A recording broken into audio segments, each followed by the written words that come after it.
Hello YouTube, this is an alcohol review of Tullamore D.E.W. Now I did some research on this. One of the rare times I do research on these things. Turns out D.E.W. of Tullamore D.E.W. is the initials of the founder and creator of this particular Irish whiskey.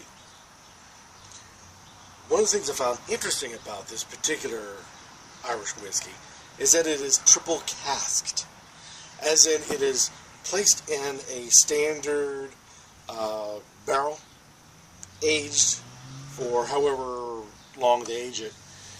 That was not in my research. Then they put it into a sherry barrel, let it age in that for a while, and then they place it into a whiskey or something. There is a third barrel that they place it into to age for the rest of the time. Now that may not be the exact order, but it is 3 separate barrels that it is aged in. So they claim that imparts onto the flavor.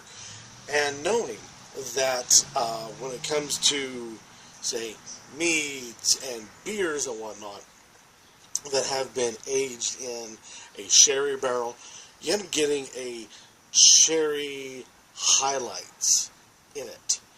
If it's in a whiskey barrel, you start getting those whiskey highlights in it as well, on top of whether it's a beer, whether it's rum, whether it's, like I said, a mead, or whatever it is that you drink that has been aged in that particular cask. So, looking on this, it does not say how old it is, and in my brief research, nowhere did it say how long did it age in each cask. It says here, whilst triple distillation guarantees ultimate smoothness, aging this unique blend for many years in sherry, old bourbon casks can bring out character, flavors, and blah blah blah. So, that I thought was fairly interesting. Now let's give this a try. A little bit of water.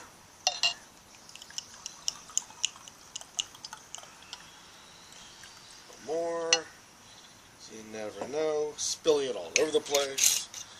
Probably a crime in some countries. But here we go. If I can do this with all the mosquitoes flying around. It is a hot summer day upon the taping of this particular review. Alright, we have here a nice, kind of a lemony, bit of a tan, almost a honey yellow. Some of my meads that I've made in the past have been this dark. Oh, interesting.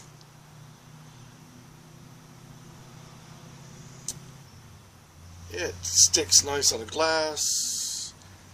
And now it's starting to tear up.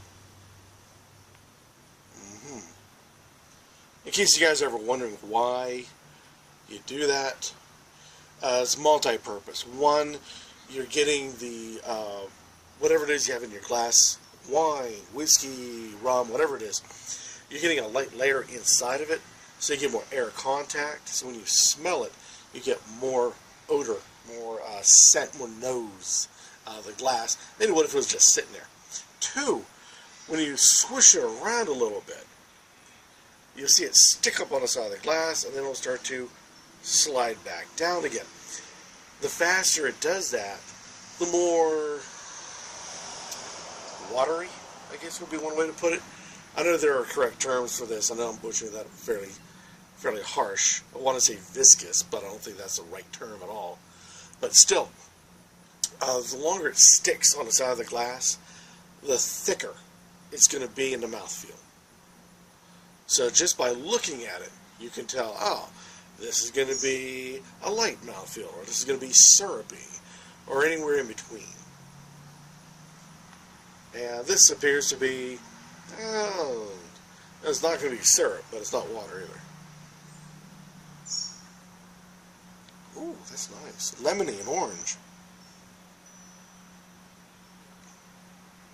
You do smell some of the alcohol in it. That seems to be a underlier through the entire nose. but it smells light and fruity. How interesting.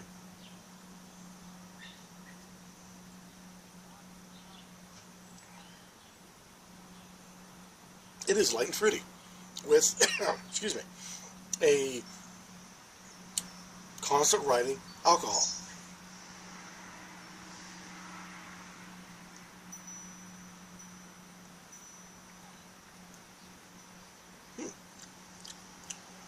Excuse me again. Yes, there is orange, there's lemon, hint of caramel.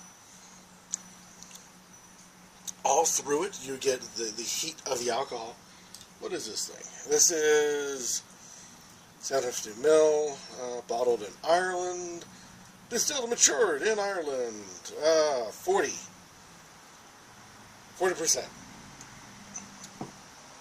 So, that would have fooled me. I thought it'd be a lot, even though it is whiskey, I almost would have thought it'd been a little lighter than that. But you do get this, that burn, very light, from beginning to all the way to the back of the pallet, and it has a considerable amount of hang time.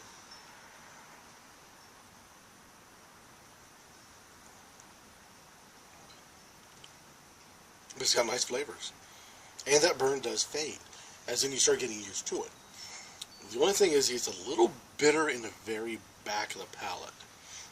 It starts off light and nice, and it ends a little squirrely. But considering that many whiskeys that I've tried have a harsh bite, that burn is strong and radiates through all the different flavors, this doesn't.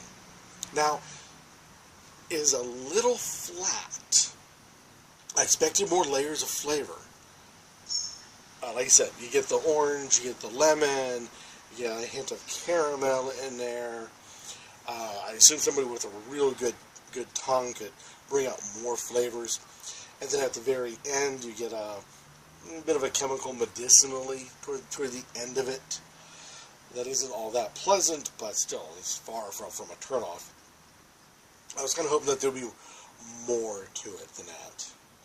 But not bad, all in all. And, excuse me, it is hot today. This with an ice cube would be good. So, this I would say is a nice summer whiskey. It's light, as in for the wintertime. Might be a little too light for winter. I like things a bit more body when it gets cold. But for the summertime, I hate to say it, some ice cubes help chill this out. And, yeah, bring on the heat of the hot days of summer. This would fit in well. Also, it would be something to go well with a hamburger or a hot dog. This is not a dessert whiskey at all, though it'll be nice sipping late at night on a hot summer's day. But I can see you having this with an actual meal. There you go. This is Tullamore D.E.W. Don't take my word for it. Try it yourself. Any comments down below about this particular product? And like I said, go out, buy it, try it, make a video of yourself, telling the rest of us in the YouTube community your thoughts on this particular product, this Tullamore D.E.W. Let the rest of us know your thoughts. And until next time, keep on drinking.